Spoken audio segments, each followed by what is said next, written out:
This is the first time we've been to China in about 5 years or so. We barely know anything about it. I know what will make it better. Let's put a sprint weekend in there. And oh yes, the track's been resurfaced as well. Let calamity commence. But not before telling you that Gunther Steiner's been back in the news, and this time he could be back in F1 in a meaningful capacity, this time as a team owner. Reports are coming out from certain outlets that Steiner is finding the means and assets to buy a portion of a current team to then eventually take over as the owner of it, or at least a very major stakeholder of it. If you think we're going to be seeing him in a similar capacity to what we saw at Haas, then think again. Gunther's not looking for that sort of thing. He's done all of that at Haas. He wants to be the proper team owner of it and also be part of an organization which is looking to be competitive and looking to win. So if you're expecting more phone calls and rock stars and all that kind of stuff, I'm afraid you'll be sorely disappointed. And also, if you want to be competitive in Formula 1 these days, this means you've got to be splashing the cash and lots of it and getting outside investors. All of the stuff that Gunther wanted to do at Haas, but his boss Gene did simply not want to do. And that was the main reason why the two men couldn't see eye to eye anymore, and that's why Steiner's contract was not renewed to be the team principal. That being, of course, the main point of conflict, because Gene Haas doesn't want to spend money and yet wants the team to improve, even though all the teams around them aren't doing that. But it is something that the new team principal, Ayo Komatsu, is doing and is surprisingly getting a lot of results. There's going to be a lot more news about Haas later on in this video, because there are many ideas of Komatsu's I'm really subscribing to, like you should to this channel. Yes, I know we can crack plenty of jokes about Steiner, but honestly, I feel like in terms of being a day-to-day manager, Gunther is probably one of the best examples out there. And let's not forget that Gunther was the main reason that Haas even exists. Gunther can get things done, but his main problem is that he can't really adapt as things change. That's where he fell down. And considering that there might be a couple of teams up for sale, even though Alpine continue to deny it, there has been some rumblings from Helmut Marko saying that there are interested parties over at Racing Bulls concerning outside investment or even buying the whole widget altogether. Maybe one of those interested parties might be Gunther Steiner as well as his investor backers. That could be really interesting. Gunther Steiner back in the Red Bull fold after being ceremoniously dumped into the NASCAR division after Horner dubbed him as not being that good. Okay, back to China itself. For many of you, the Shanghai circuit might be that thing what you saw in the second season of Drive to Survive, innit? In fact, it's not been on the calendar for so long, AlphaTauri never raced there. An entire iteration of the Faenza team never raced a single mile on that track.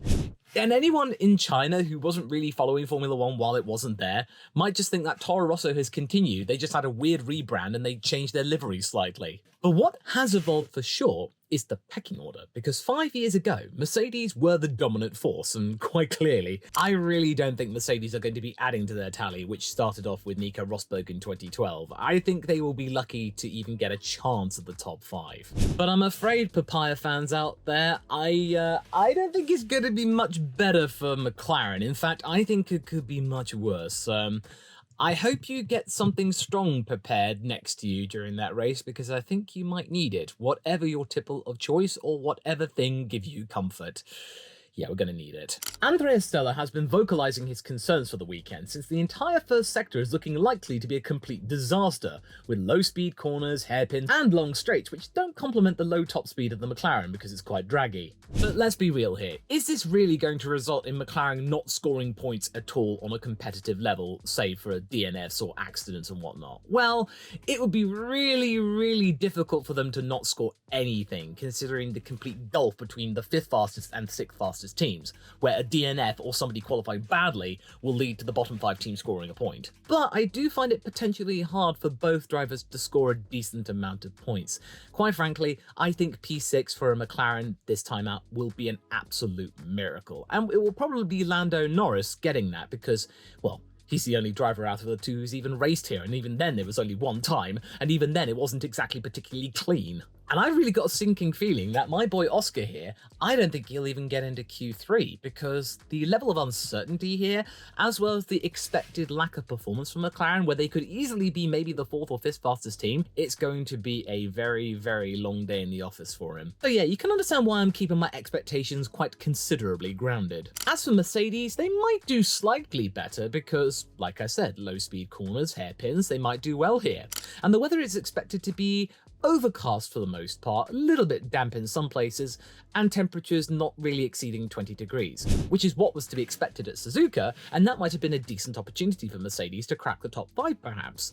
But then that didn't happen. Race day comes and then it's 23 degrees and sunny, a complete disparity to what we saw in practice, where again, Lewis did quite well, and then come the race, it completely fell apart. But the biggest cause for concern for many drivers up and down the grid, aside from the egregious reports that are coming out that the 10 current teams are wanting to change the Concord Agreement, that the current 10 teams want to reduce the team cap from 12 to the current 10, and this news coming out not long after Andretti unveiled their new Silverstone factory. Oh my Bernie Collins, this is getting ridiculous at this point! But okay, we'll talk about that another time because there are plenty of other things going on in that Concord Agreement dispute. There are plenty of other things to discuss here. There is also the matter of the current state and uncertainness of the condition of the track since F1 last visited. Loads of the top drivers have understandably voiced their concerns with the lack of time on track and the huge gulf of time that has elapsed since the last time these cars have been in anger on this track, with Checo hoping that no drain covers come to rain on anybody's parade, aside from the rain itself that's coming from the sky.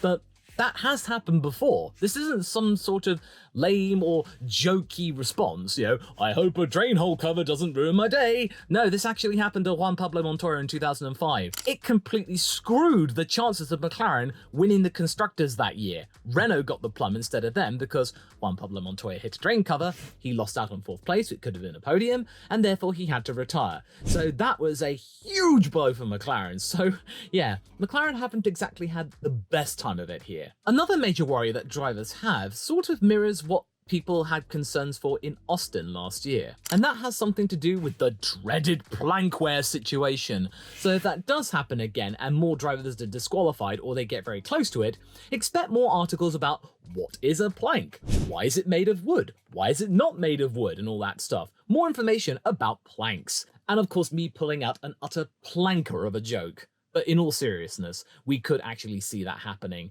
because, much like with COTA, it's built on land which is questionable in terms of its solidity. Bumps and ripples in the track could easily happen as the ground underneath it shifts and ebbs and stuff like that. And also, these cars are ground effect cars, which was not the case in 2019, and also you only get 1 hour of practice. We could easily see a lot of mistakes happening in terms of setup, and it might be another excuse for Toto to talk to the media and find another way to describe how sad he is. So you might be thinking, why on earth are they having a sprint race this weekend? Well, isn't it obvious? I'm going to put on my cynical hat for a moment here and think money and interest and hype. Because remember, like I said, China has not hosted an F1 race in 5 years. They want to return to this track with a bang, and many ticket goers getting their money's worth with, of course, more action, especially on the Saturday. And I don't reckon there is a support race going on here. Even though there are talks about Super Formula having a support feature for the next Japanese Grand Prix, that would be kind of cool, but we're not in Japan anymore. But either way, there is going to be a lot more interest going to this particular Chinese Grand Prix, so it would make sense to have a sprint weekend for it to celebrate their return. And of course, giving Zhou Guanyu some more relevancy because, hey, Chinese driver on a Chinese track. Fantastic. It's just a shame, though, that Netflix probably won't cover it at all, because at the moment, the only relevancy that Zhou Guanyu has on Drive to Survive is the fact that he crashed one time. It could be another example of F1 putting the show first and not really taking into account the condition of the track, as well as inspections, as well as the fact that the track had only been resurfaced a few months ago, and only a few days ago they were still ironing out some of the bumps and they could easily form back up again. There's a lot of parallel uncertainty going into this one, all for the sake of just having a big fantastic time of it and trialing out the brand new sprint format. Of course, though, it could lead to some interesting results. We might get a little bit of an upset in sprint qualifying. We might see some drivers actually scoring points where we might not expect it in the main race itself. But also at the same time, it could go the other way, and we might get a situation where the track is so green, it might be just as bad as that one Turkish Grand Prix, where it was terrible, and that the track organisers themselves, during the night, had to hire loads of hire cars, drive them around the track to put some rubber down. But the main problem with that idea, even though it was a nice, wholesome, well-intended idea, is that the rubber from road tyres is completely different to Formula 1 tyres, so it wouldn't necessarily do that much good.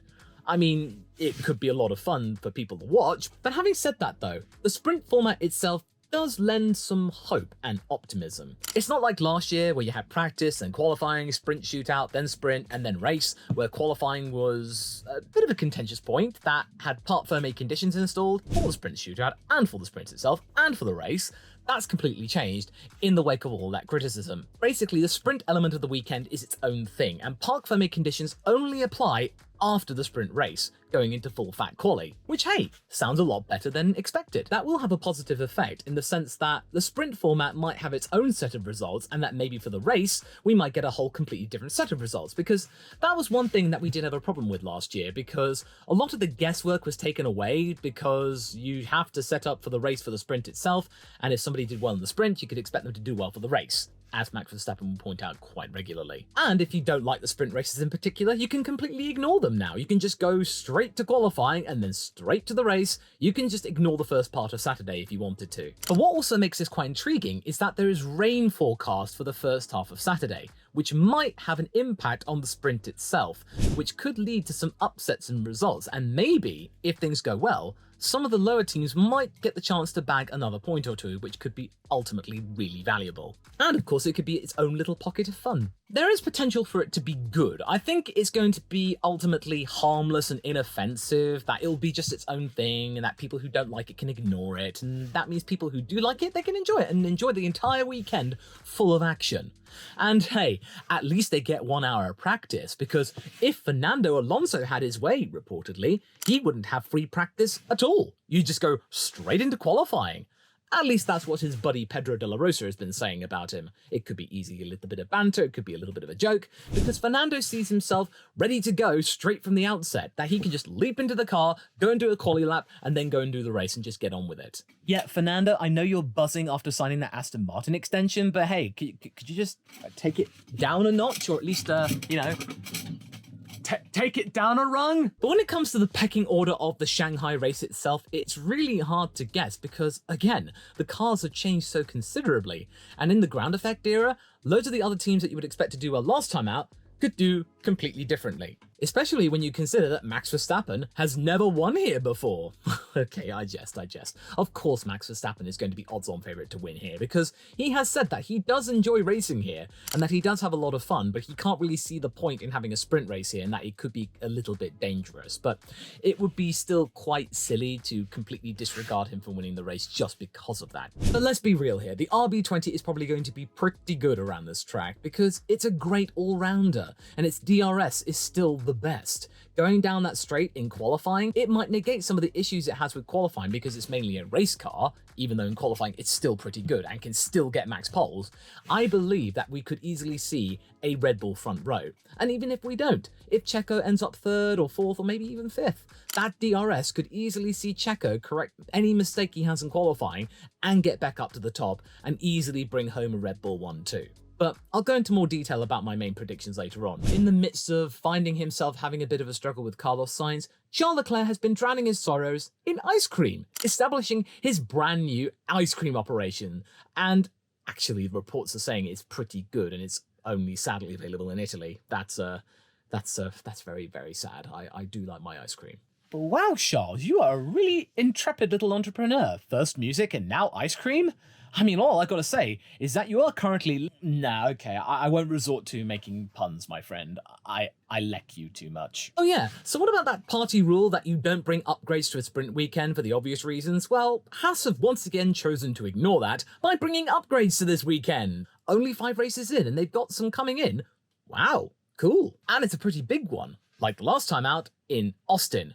Seriously, these parallels are getting crazy. It's only going on one car this time out, and that being Magnussen's car and not Nico's. As far as I can tell, this might be down to the fact that last year Kevin was able to make use of the Austin upgrade, and Nico didn't, and thusly insisted on running the older specification of car for races afterward. Now, this might be a little bit harsh in regards to Nico. He might like this brand new upgrade, but maybe they're looking at previous, that maybe Kevin Magnussen was more adaptable in terms of changes to the car, so that maybe this time out, just for safety, in case Nico doesn't agree to it and they don't get much valuable data, then put it on the driver who's able to adapt to upgrades a little bit more quickly. And then they can bring it for Nico next time out, and then they can see what happens. They can do a like-for-like comparison, more valuable testing, because, again, they only get one practice session. So if you can do a like-for-like comparison, kind of like what Aston Martin did because they brought upgrades out last time, and it proved to be pretty good, also a little bit unwise at the same time, a bit cavalier. Haas are pretty willing to take some risks, and the fact they're even taking risks this early, that's a pretty good sign. Reports are saying that these upgrades have got something to do with the floor perhaps, maybe some chassis tweaks, and that also, according to the correlation with their wind tunnel and the racetrack itself, it seems like they have a reverse Mercedes situation in that the wind tunnel is sort of downplaying their results, that they're better on track than they are in the wind tunnel. That's a nice problem to have, I guess. Not to mention that these upgrades could be pretty valuable considering how well Ferrari are doing, because the VF24 is borrowing quite a lot of components and parts from the Ferrari car itself. So it stands to reason that if Ferrari are having a good year, then Haas should probably at least be having a decent year. Maybe this year they might have a very good one. And with Haas now being the straight line speed demons, taking that mantle away from Williams, the back straight and the start finish straight itself could be really, really good valuable points for them to grab some DRS time in qualifying, which might mean we could easily see Kevin Magnussen in Q3, probably pipping Oscar Piastri as well. I'm really expecting Oscar to not do well here. And in the sprint, if it does rain for some of it, I think Haas could be pretty good here. They might bag a couple of points here.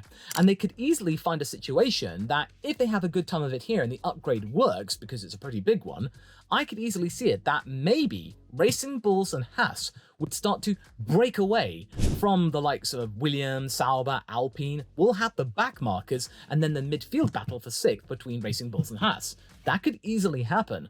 That Haas, instead of being last, could easily find themselves now back in the midfield and being just one of two representatives. Because the upgrades don't just stop here, my friend. They're expecting more parts to be coming in and online for Imola. Seriously, it's almost like somebody flipped the switch and they're actually got a proper upgrade path. Komatsu's doing everything right now, especially since he's following the hymn book from Gene Haas in not spending too much money, or any money ideally, and then just making do with what you got, just be more frugal and efficient with it. Granted, I think Haas would be doing even better if they did pump in more money like all of the other teams, but considering where they were last year and where they are right now, there's far more optimism for everybody working at Haas. And if they can get some good results, maybe they might succeed in getting Nico Hülkenberg to stay with them after all. Okay, one more thing, Daniel Ricciardo related. He's getting a brand new chassis for this time, and according to Helmut Marko, it's nothing to do with Daniel Ricciardo getting it specifically for China, but something to do with a happy accident of sorts, or maybe it's just become readily available and Daniel just gets a chance to have a first shout at it. And sometimes this could be a valid attempt to try and gain some performance back, because quite a lot of the time, a chassis change could be quite good for a driver. If they just have something new, they could easily dispel all the issues, and they might find themselves right as rain again. It could be a brand new lease of life, which sees Daniel Ricciardo outperforming Yuki, or at least equaling him, and then he can bag some points for the team himself. Or at the same time, it could lead to further doubts coming in, because if they change the chassis, and then the results keep coming the way they have been, then there's going to be even more concern concerning the Australian. It's a bit of a double-edged sword, this one. It could lead to some good positivity for a driver, or it could lead to even more scrutiny. I'll let you be the judge about which way it could easily go. But okay, let's get onto the predictions themselves. Now, what I alluded to earlier, I think is going to remain true. Despite the fact that Red Bull haven't won as often here in previous years, I do expect it to be a Red Bull 1-2, with the likes of Max Verstappen leading the charge and Sergio Perez coming in second. Those two DRS straights are going to be mighty in terms of keeping them ahead and doing well in qualifying. And, like I said, if Sergio does have a little bit of a wobble in qualifying, he could easily correct many mistakes. Or maybe, as they're going through traffic, they will be able to increase the gap to the Ferraris, and thusly, I could easily see a 30-second gap from Max Verstappen to the fastest Ferrari, because Ferrari are going to be the second fastest team again. But who is going to be the faster of the two Ferrari drivers? Well, I was wrong last time out at Suzuka, and Carlos Sainz was the faster, but that was because Charles Leclerc did a little bit of a skew-whiffy job in qualifying, but I don't think Charles is going to be making that same mistake again, and thusly, I think he will be the faster of the two Ferraris, him coming in third. And even though he's only raced here twice before, I do feel like Charles will have a bit of a clearer head, and maybe a little bit more of a hunger to try and impress punters, because, of course, there's Lewis Hamilton coming in next year, and if Charles can't get on top of him, then it's going to lead to even more doubts about his F1 future. Because he said so himself that he's not looking to be in F1 for the long term like Fernando would be. He wants to do other stuff as well and race in other competitions and other categories of motorsport. So this could easily see him pushing toward F1 retirement a little bit sooner if Hamilton does wash him. But either way, we're talking about this weekend. It's going to be him, then Carlos, because I think Carlos is still going to be competitive. He's still going to be up there. He might be pushing Charles quite hard, but I think in the end, the Monegasque will win out. But in terms of 5th place, this is where it gets interesting. I don't think Mercedes will have enough to breach into top 5, but considering how good the upgrades were for Aston and Suzuka, I feel like Fernando might get his chance to get into the top 5 again and surprise many punters out there and perhaps push Aston Martin into 4th place in the Constructors. Mercedes might do okay here, but I don't think that they are going to be setting the world alight because the weather could easily change, the sprint race might yield some upsets for them. Aston Martin is progressing quite steadily, and Fernando's really able to get the most out of it. I mean, Stroll could get some points as well and be in the top 10, maybe 8th place perhaps, but he's been so inconsistent, it's hard to say. But Fernando, now that he's got his future sewn up, I think he's going to be absolutely jubilant. He's going to feel so relieved. His future is secure. He's going to be living in the Aston Martin headquarters until the day he dies, pretty much. So now he can just cruise. He doesn't have to worry. He can be relaxed. So I think this might yield to a really good result this time out at Shanghai. So P5, Fernando Alonso. So wait, Law, you were talking about Fernando Alonso and staying there until the day he dies. What does that mean? Well, it's my humble opinion, my friend, that I don't think Fernando Alonso will ever retire from Formula One. Not in the traditional sense. He's going to be knocking around the paddock for many decades to come. And to find out more information as to why I think that, you can go and watch this video next about what the future could hold for the Spaniard and in what capacity we could be seeing him going forward.